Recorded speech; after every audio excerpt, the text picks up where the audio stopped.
ladies and gentlemen, we are rolling down the road in the toter home. We got the t-shirt trailer and we are heading to the Silver Dollar Speedway in Chico, California, home of the Gold Cup Race of Champions. Of course, rolling into the facility, wanted to walk up the grandstands and get a good look at the racetrack. Beautiful blue sky spring day here in Northern California. Racetrack's been prepped, got quite a bit of water on it, and my Tarlton Motorsports 21 team had just rolled in the pit area to get the 21 unloaded and ready to rip tonight. So we are now just moments away from the pit meeting and then rolling into engine heat, hot laps, and qualifying to open up the mini Gold Cup weekend. Tonight's just a good old-fashioned Friday night 410 sprint car race at the Silver Dollar Speedway, and that will be a tune-up for tomorrow's mini Gold Cup finale, which pays $10,000 to win.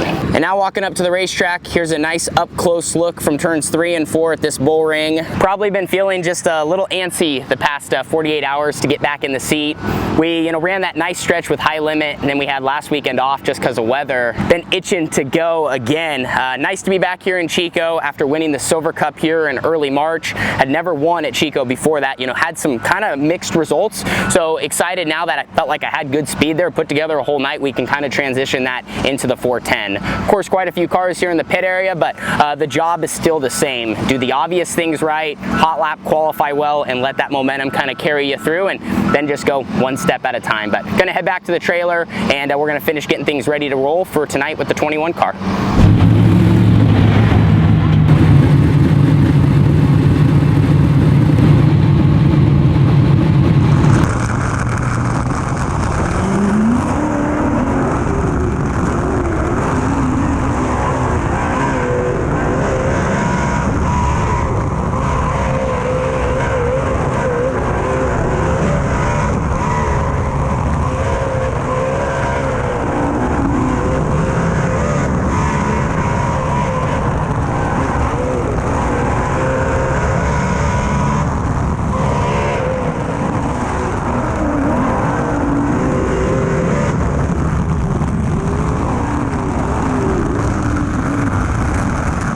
Well, we just finished up qualifying here at Silver Dollar. Got 29 410 sprint cars, and they're just finishing the second half of the field. Right now we're sitting third.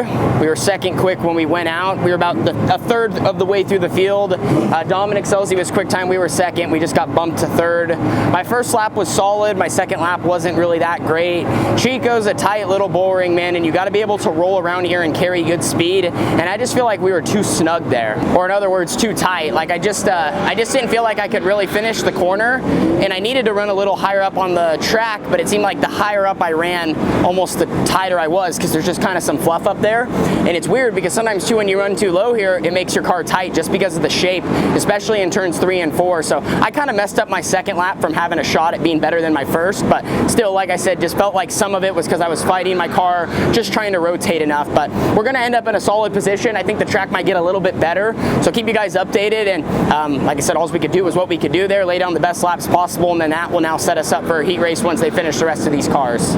So before the upcoming heat race, we had the opportunity to walk up and look at the racing surface. You can see they got vehicles out there right now just trying to pack it tighter. There's a lot of moisture bottom to top. This surface is very, very wet. So just out there trying to get it a little bit racier. They even tilled the bottom too, just to try to eliminate some of the grease so it will pack in and we can continue to kind of widen it out throughout the night.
second to second there in that heat race. It looked like we started on the pole because the leader with this format, the high limit format, gets lane choice.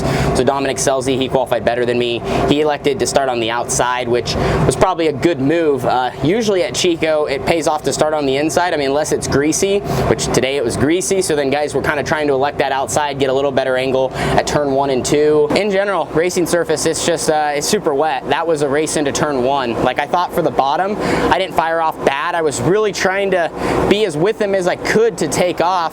You know, you don't want to get called for a jump because now all of a sudden, you know there's no shot you're going to win the heat race. I mean, you never know, but your chances go significantly down, where if I could at least fire off and have something on him, you know, try to slide in front of him in that first corner, but just wasn't able to do so. Kind of almost slid with him off his left rear, and then we ran 8 laps right through the middle, not even super high up on the track. So with this format, of course, we needed to win that heat race to transfer into the redraw. Don't believe they're doing a dash tonight, but we don't have an opportunity now to start on the front row. So we'll start right behind those redraw cars, and we'll watch some of the support divisions. They're just kind of wrapping up sprint car heat races. The track's not like super rough, but it's definitely uneven, and I wouldn't be surprised with how wet and soft it is in spots if it almost gets a little choppier as we keep racing. Chico has that characteristic. I've seen it before. I've seen this place smooth to a cushion, but I've also seen it be one of the roughest racetracks I've ran on. So we'll just we'll see how the ball kind of rolls this evening, and keep an eye on what goes on in between now and our feature.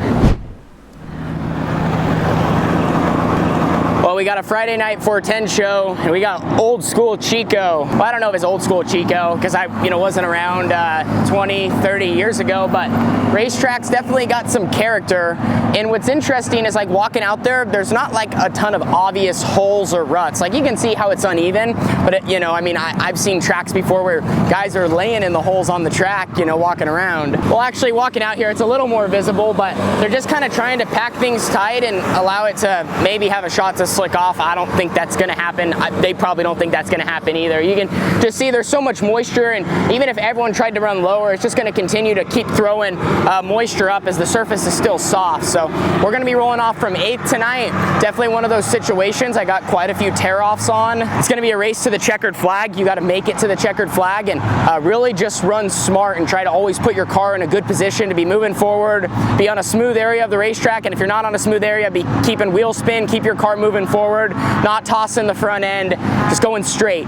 So like I said, you can see a big group effort here. They got all their equipment just out here trying to pack this thing down, and we'll see what we end up getting for the A main event. They still have the hobby stocks and the mods, so 2 classes that could continue to make this thing a little bit rougher before we get out.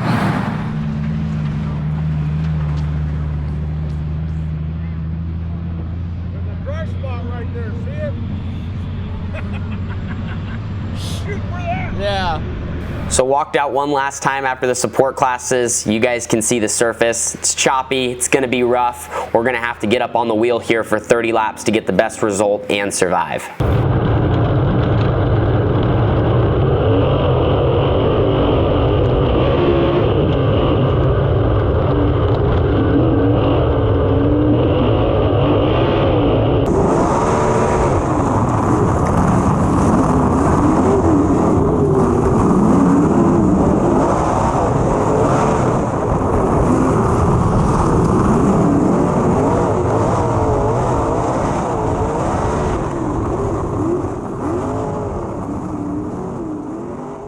So of course my cameras got covered here early on in the race, couldn't really see nothing. I was pulling quite a few tear-offs. Didn't have the greatest start, just kind of, was a little timid. It's tough on these rough racetracks, and any wrong move, obviously you can be on the bike or be on your way to almost tipping upside down. So just tried to get a couple clean laps in, and as you can see, everyone was single filing out mainly towards the bottom of the racetrack. A couple guys tried to run up high, some it worked out, some it did not. But my strategy was try to run that smooth lane down on the bottom, and as we get close to lap traffic and guys are forced to move around, start picking off cars. Now luckily here in the first 15, 18 laps, that actually did work out as I gained a few positions. As guys jumped up off the bottom, I would just fill the gap, move forward, keep working on making good laps. And I was actually reeling my way, kind of in towards the top 5 before we had a caution with just over 10 laps to go.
back here in the lounge after 30 laps motocross racing here in Northern California.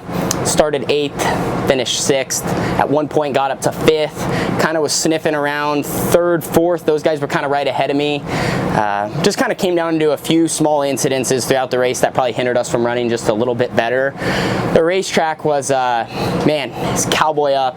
It was rough. I thought I was really good early, and then once the yellow came out, I don't know if I either just lost my rhythm or, you know, tires kind of set for a second. I just didn't fire off as good on the restart and kind of put my car. It was a very fine line, like running the bottom. There was quite a few holes. If you could miss them, it was fairly smooth. It wasn't the fastest, but if you got in the holes, man, you could easily, you know, tip your stuff over without trying too hard.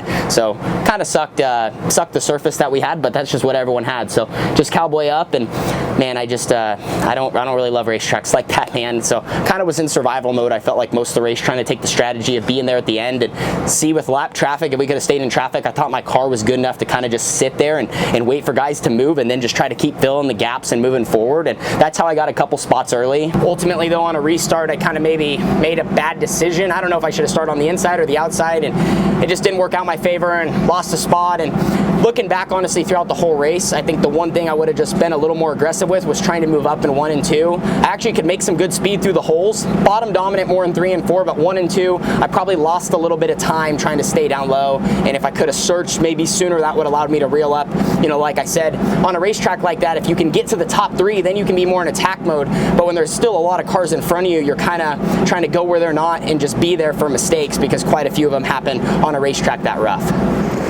Well, they got out here quick and got to work. There's not much left to show you, but if you do look, and the camera's not gonna do it justice, but you can kind of tell where there was a lot of moisture by how the racetrack tilled up. It looks pretty similar across the board, but there definitely is spots, and you can see where it was definitely choppier than others. You guys know I'm an honest guy, and I just always flat out will tell you, if I didn't have to run on a rough racetrack ever again, I wouldn't. I just don't really like it. I don't like having to be on the edge in the sense of maybe flipping every single lap. It's tough to do, and in a 410 sprint car, man, like you can, like I said, it wouldn't take much to crash on a racetrack like tonight. And some will say I'm whining and crying and everyone had the same surface, which is absolutely true. I wouldn't necessarily prefer to run on a rough track like that. Now, do I feel like I've gotten a lot better? Yeah, and I feel like we've kind of figured out with Tarlton and even with my own car in the past, like getting a little better on rough surfaces. The hardest part though is like when you're talking crew chief, driver, it's like, well, how'd you feel? Well, all night tonight, you don't really ever feel super good because, like I said, your race car is on a rough racetrack. It's bouncing around, it's doing things it wouldn't normally do. You know, no matter what you do to your setup, like you can make it a little more comfortable, but it's really difficult to hit that sweet spot where the driver is just not gonna feel any of what he's driving on. So 8th to 6th tonight, you know, just a solid night. Glad that we were, you know, close to the top 5. We did move forward, but obviously wanted more, and we want to come out here and win. So by no means like jumping for joy for a 6th place finish. Glad though we did roll the car in the trailer, and if there's anything I would just nitpick at myself as a critic would just be to put my car a little more on the line on a surface like that. Talked about moving up a little more in 1 and 2, getting through some of the holes, just trying to continuously find the smoothest line and not get too comfortable lap after lap. It's easy on a surface like that if you kind of find something that feels like you're rolling around okay to just stick with it, because then you're not constantly fighting tipping over, but sometimes that's not always the fastest way around. Again, really thankful for this opportunity from Tarlton Motorsports. Another consistent night. We just want to keep building off of that, keep ourselves in the mix. I think today, if it was different, you know, whether qualifying better, winning the heat race, or even in that feature, you know, we maybe could have ran closer to the top 3 if I made some better decisions and things played out. If we keep ourselves in the mix, though, that's how we're going to have opportunities at more main event wins, and that's what we're chasing. We're here to put the 21 in victory lane. So thanks for watching and riding along with me for the journey. This is just part of dirt track racing. You never know what's going to be thrown your way, and as a driver, you got to be the best, like I said, to park it on the front stretch. So we'll see you in the next video back at Chico here in 24 hours. Deuces.